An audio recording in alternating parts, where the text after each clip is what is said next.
Welcome to the Anime Reviewers. I'm Matt. I'm Zach. Today we're talking about Jujutsu Kaisen Episode 12, To You Someday. So this episode is a lot of fun for me. This show is basically their episodes have always picked up right where the last one left off. It leads into a really solid fight between Itadori and Yoshino. Then Mahito shows up to interrupt the fight. And then we see a crazy brawl between Itadori and Mahito. And we see Nanami Kento show up, basically right towards the end. And that's where this episode will end. Unfortunately, I really wish it didn't. Yeah, it was so fast paced that I know when I saw him show up, I'm like, it's a two-parter fight. Yeah. So this opens up with Junpei and Itadori fighting in the school's hallways. And we get to see Junpei's. It is a Shikigami, and it's called Moondregs, and it's a jellyfish thing, which is so cool. Yeah. We get to learn because there's like a little flashback scene because that seems to be how it does things with Junpei. Is Junpei and Mahito apparently spent a good long while talking, or Junpei has gone to see him multiple times. Like that's what I assume, and he was getting sorcerer training from Mahito. Because we find out that Junpei, his curse ability is to secrete poison, and he can have it secrete through his Shikigami's tentacles and everything. And it's really interesting because Itadori has problems fighting it because Itadori doesn't have his weapon anymore. He's just punching things, and it's a jellyfish. Yeah. It's basically this squishy, rubbery mass of He's immune to the poison, and he actually is able to get through. That's the best part is he actually talks to Junpei and listens to him. And realizes that fighting him, he needs to show him kindness because he finds out that that Junpei's mother died. Yeah, that's really powerful. Especially since for a while that's not especially it does build up to that, which is nice. Yeah, he's all about you Junpei, you need to stop this. We need to stop acting selfish. It leads all the ideals that Mahito's been poisoning him with. Yeah, and reinforcing he just say that's ridiculous. And I like the fact that Itadori when they finally get to that moment of having the conversation, they have it because Itadori realizes because Itadori's how could you do this and face her, how could you smile in front of her, and that's when Junpei says she's dead, which is what causes Itadori to pause and he ends up getting stabbed. He lets himself get stabbed, obviously, but he's immune to the poison. That they do establish that he's immune to the poison. He's not exactly immune to being stabbed, though. But barely faces him. It does. What I do like about that conversation is Itadori realizes, admits fault in trying to push his self-righteous mindset onto Junpei without knowing where Junpei's mind was. He thought everything was still okay. He thought everything was fine. And now that he knows, it's I'm in the wrong on this. I'm screwing up by pushing my beliefs onto you without trying to understand you. And that's a powerful type of conversation. And then Mahito has to come in. Yeah, Mahito. Well, because Mahito only shows up once Junpei finally stops attacking, and because Itadori goes, "Hey, you should come to Jujutsu Tech. We have really powerful teachers and amazing people there, and amazing friends. And come with me. Come to the school. We will help you find who really did this to your mother, and we will make sure that you get the justice you deserve." And that's when Mahito shows up because he's realizing he's not going to get his way. They're not going to duke it out till someone dies. And he makes Itadori he wants Itadori to succumb to Sukuna. That's clearly what his plan is. He doesn't say it, but it's okay. Because he wants Itadori to make a contract with Sukuna. Yeah. He mentions that because he ends up when Mahito shows up, he pins Itadori, he transfigures his arm into this monstrous thing and pins Itadori to a window, and then Idol transfigures Junpei into some weird thing, and Junpei starts going back to attacking Itadori, and Itadori puts him in a headlock, and it's just taking some body blows, and Itadori calls out to Sukuna, and you see the little mouth thing pop up, and what? Like someone waking you up, like your little brother waking you up, like, what do you want? Yeah, and it's a really powerful moment, because, again, like, this show has got some really good, powerful moments in a really short time. Yeah. Because Itadori goes, I'm willing to give you anything you want. You can do whatever you want with me. I don't care. Restore Junpei. I'll give up everything. Which Sukuna, you hear Sukuna's thoughts. Because he's like, good, he doesn't remember. Oh, you're like... He doesn't remember the pact we made. Yeah, which is what convinces Mahito that they haven't made a pact yet. Because you then hear Mahito's side of, like, internal thoughts. Yeah. And he's like, oh, he's turning to Sukuna. We want him to make that pact. It's really important. He hasn't made it yet. Why hasn't he? It's really... So... He is surprised that he hasn't made a pact yet. And Sukuna's just, no. Yeah, Sukuna's no. And then they both laugh. Then they both, like, are laughing at Itadori. Yeah, they're mocking him. They're mocking him. And Junpei ends up perishing. At least we think so. Because he can't handle the transfiguration. Transfiguration. Transfiguration. Yeah. At least that's what they imply, that he dies. Which makes Itadori fly into a rage. And it's again, another powerful line from him. Like I said, like this particular episode, like, in the span of about 4 or 5 minutes or so, has some really powerful moments for Itadori.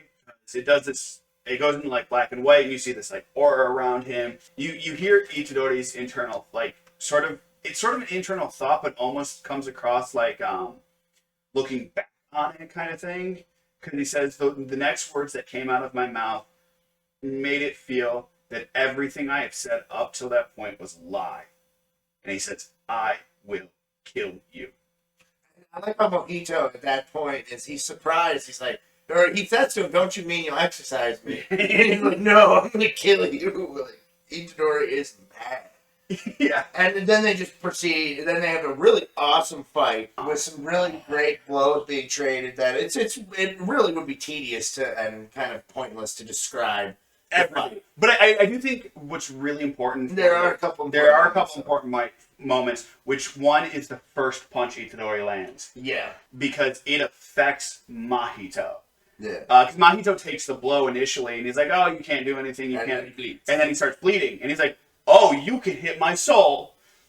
That's not okay. And it dawns on him that the reason that Itadori can affect his soul is because Itadori is a vessel. He is aware of the shape of his soul. At least on a subconscious At least on a subconscious level, yes. Which would make sense because Itadori is aware that 2 people reside in him. It's himself and Sukuna. Yeah. Obviously, he's aware that 2 separate entities are there. So yes, on a subconscious level, he's aware of his own soul, which allows him to affect Mahito, which makes this fight so fun.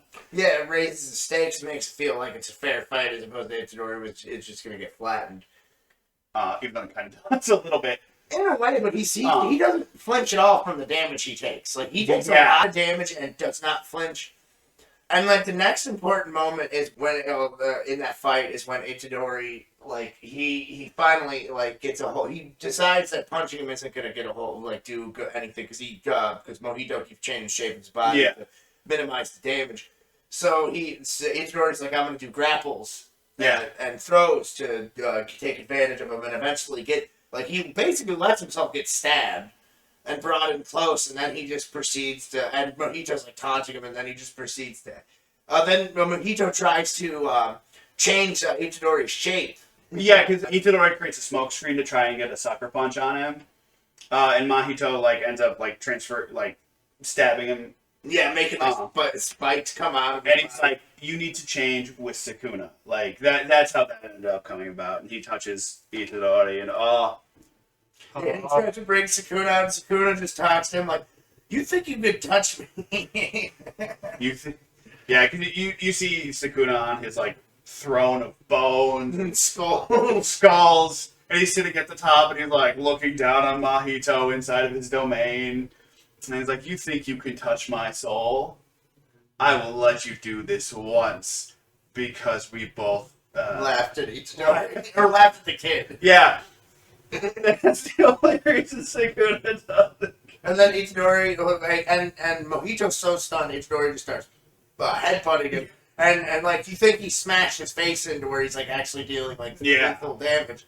And then then eventually it turns out he didn't do serious damage to him. And they proceed to have, a little bit more of a fight. But then Nanami shows up. And then they have the little, they just kind of share information. And Nanami asks her, are you okay? Oh, I'm fine. I just have some holes in me. And then Nanami's like, that's not fine. So I like, actually, real quick, before Itadori makes that comment, because when Nanami asks, what's the situation? Itadori's immediate response is, I couldn't save 2 people. There's a bunch of people passed out in the gym. And Nanami's like, again, with other people. Explain your state. Yeah. And I like the fact that, like, it shows off that's not how Itadori thinks. Like, his first concern... He's trying to be a superhero. Or he's trying to be a hero. Yeah. He's trying to save people. Yeah, hero. Well, he's a hero with superpowers. Superhero. So all these Bleach, Yu Yu Hakusho, the superhero. Yes. And then Nanami notices that Mahito's nose is bleeding. And he's like, wait a minute, what's up with that? Why is he bleeding? And Itadori, because he doesn't really understand it. It's like, I punched him in the face. You can hurt him? And he's like, oh, okay. I can stop his movements, but I can't hurt him.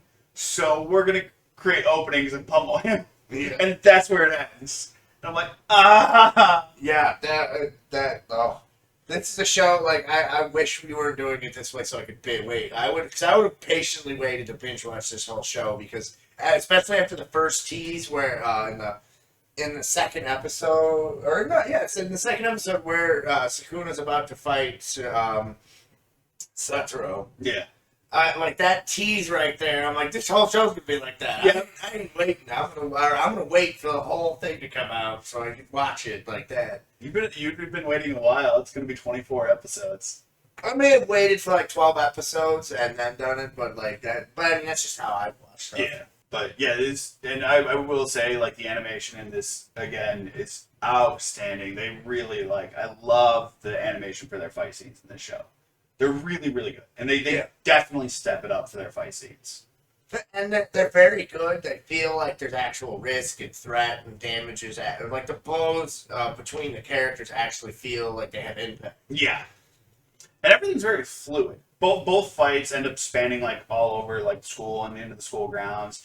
And again, much like the fight that Satoru had with Jugo, you don't feel that you're losing sense of where people are, like, within relation to that building. You know that they're in, like, the 3rd floor hallway, or they're in the courtyard. Like, obviously you see them in the courtyard, but like, you never feel like, how'd they get here? Yeah. And it's never not like Gandalf at the bottom of the mountain and also he's at the top. Yeah. Even though that's so cool. It's still cool, but like, I enjoy fight scenes that I can follow and keep track of, and they do a really, really good job of it with this series. Like, I know we mentioned Bleach and Naruto a lot. There are fight scenes in those that I'm like, where are you guys? You started here. Yeah. Like, how did you get 3 miles that way?